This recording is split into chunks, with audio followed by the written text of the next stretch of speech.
নমস্কার বন্ধুরা, এইরকম টক মিষ্টি কাঁচা আমের আমসত্ত্ব বানিয়ে নিন সবথেকে সহজে।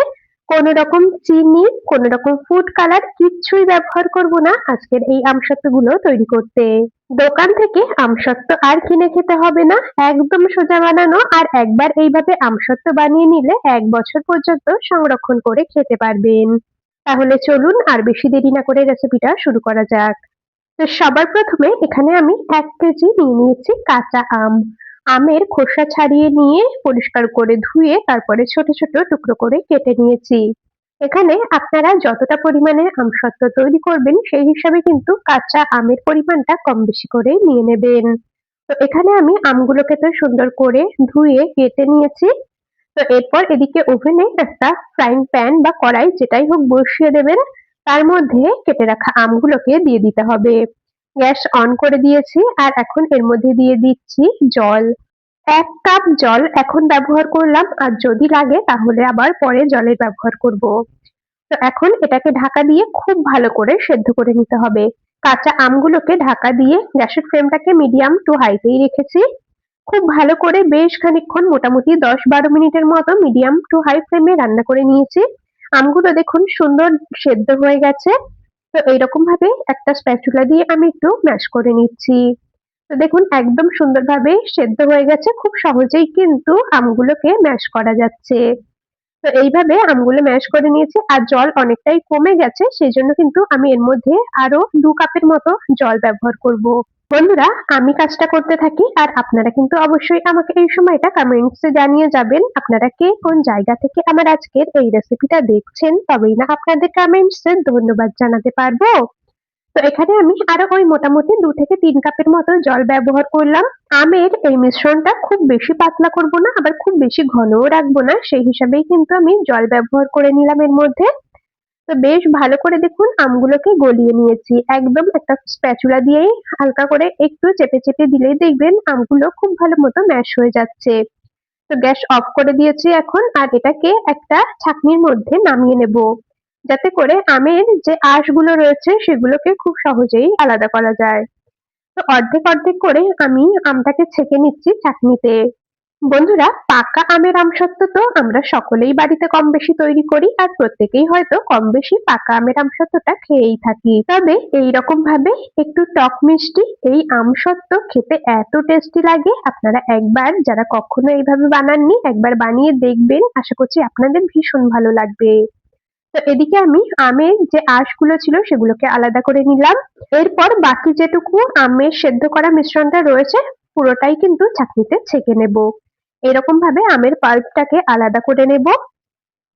তো দেখুন আমের পাল্প খুব সুন্দরভাবে ছেঁকে নিয়েছি, একদম এইরকম মিহিভাবে। এর মধ্যে যেন কোনো আমের আঁশ বা কোনো আমের দলা না থেকে যায়, অবশ্যই খেয়াল রাখবেন। তো আমের এই পাল্পটা সাইডে সরিয়ে রাখলাম। গ্যাসের ওভেনে একটা কড়াই বসিয়ে দিয়েছি। তার মধ্যে সামান্য একটুখানি দিয়ে দিলাম জল। এরপর দেখুন একটা ছোট বাটির ১ বাটি নিয়েছি আমি আখের গুড়।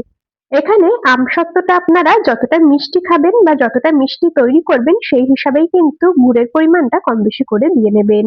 তবে আমি যেটুকু গুড় দিয়েছি তাতে আমসত্ত্বটা হালকা একটু টকটক, একটু মিষ্টি, মিষ্টি এইরকম হবে সেই হিসাবেই গুড়টা ব্যবহার করলাম। আখের গুড়টাকে খুব ভালো করে জাল করে নিতে হবে। গ্যাসের ফ্লেমটাকে আমি মিডিয়াম টু লোতে রেখে বেশ খানিকক্ষণ ধরে এইভাবে গুড়টাকে জাল করে নিচ্ছি। গুড় জাল করে নেওয়ার সময় অবশ্যই কিন্তু অনবরত নাড়তে থাকতে হবে, না হলে গুড়টা কিন্তু পুড়ে যেতে পারে। আর গুড় যদি পুড়ে যায় তাহলে আমসত্ত্বটা খেতে কিন্তু একদম তেতো হয়ে যাবে। তো দেখুন বেশ সুন্দর করে অনেকটা সময় ধরে আমি গ্যাসের ফ্লেম মিডিয়াম টু লোতে রেখে গুড়টাকে জাল করে নিয়েছি। এর থেকে আর বেশি জাল করব না। মানে গুড়টা যেন চিট না হয়ে যায়, মানে একদম চিটচিটে না হয়ে যায় তত অবধি জাল করবার দরকার নেই। তাহলে গুড়টা শক্ত হয়ে যাবে। তো এইরকম ভাবে খানিকক্ষণ জাল করে নিয়েছি, সুন্দর একটা কালার এসেছে। এখন এর মধ্যে আমের পাল্পটাকে দিয়ে দিলাম। আমের পাল্প দিয়ে আবারও কিন্তু খুব ভালো করে কিছুক্ষণ নেড়েচেড়ে রান্না করে নেব। এরপর গামলাটা ধুয়ে অল্প একটু জল দিয়ে দিলাম। বেশ খানিকক্ষণ ধরে এখন অনবরত নেড়েচেড়ে রান্না করে নিতে হবে। বন্ধুরা, আপনারা কারা কারা কাঁচা আমের আমসত্ত্ব এইরকম ভাবে বানান অবশ্যই কিন্তু আমাকে কমেন্টস করে জানিয়ে যাবেন। তো এদিকে আমি সমস্ত কিছু খুব ভালো করে মিশিয়ে নিয়েছি। এখন দিয়ে দিচ্ছি 1/2 চামচ লবণ। যেহেতু টক আমের আমসত্ত্ব সেজন্য লবণের পরিমাণটা কিন্তু একটু বেশি দিয়েছি। কারণ আমসত্ত্বটা খেতে কিন্তু একটু টক একটু মিষ্টি হবে। তো খুব ভালো করে লবণটা দিয়ে আবারও মিশিয়ে নিচ্ছি আর এইরকম ভাবে অনেকটা সময় ধরে কিন্তু এখন এটাকে জাল দিয়ে নিতে হবে। বেশ মিশ্রণটা ঘন হয়ে আসা পর্যন্ত, কালারটা চেঞ্জ হয়ে আসা পর্যন্ত। এই আমের মিশ্রণটাকে জাল করে নেওয়ার সময় কিন্তু অবশ্যই করে অনবরত নাড়তে থাকতে হবে আর গ্যাসের ফ্লেমটাকে আমি মিডিয়াম টু হাইতেই রেখেছি আর অনবরত নেড়েচেড়ে কিন্তু এটাকে রান্না করে নিচ্ছি।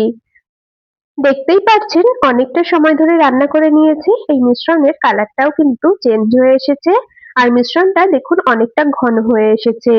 তো এইরকম ভাবে ভালো করে জাল দিয়ে নিলে আমসত্ত্বটা খুব তাড়াতাড়ি শুকিয়ে যাবে আর আমসত্ত্বটা অনেকদিন পর্যন্ত ভালো থাকবে, নষ্ট হবে না। তো এদিকে আমাদের আমসত্ত্বের এই মিশ্রণটা একদম রেডি হয়ে গেছে। বেশ ঘন করে কিন্তু আমি এটা বানিয়ে নিয়েছি। আশা করছি আপনারা দেখেই বুঝতে পেরেছেন। আমসত্ত্বটা শুকিয়ে নেব একটা থালার মধ্যে। একটা স্টিলের থালা নিয়েছি, তার মধ্যে কয়েক ফোঁটার মতো দিয়ে দিলাম সর্ষের তেল। সাদা তেল ব্যবহার করার দরকার নেই। এই আমসত্ত্বের থালাতে অল্প একটু সর্ষের তেল দিয়ে খুব ভালো করে ব্রাশ করে নেবেন। তো এরপর এর মধ্যে আমের যে মিশ্রণটা তৈরি করে রেখেছি সেটাকে ঢেলে দেব। তো আমি একটু মোটা করেই আমসত্ত্বটাকে তৈরি করব, সেজন্য পুরো মিশ্রণটা একটা থালার মধ্যেই শুকিয়ে নেব।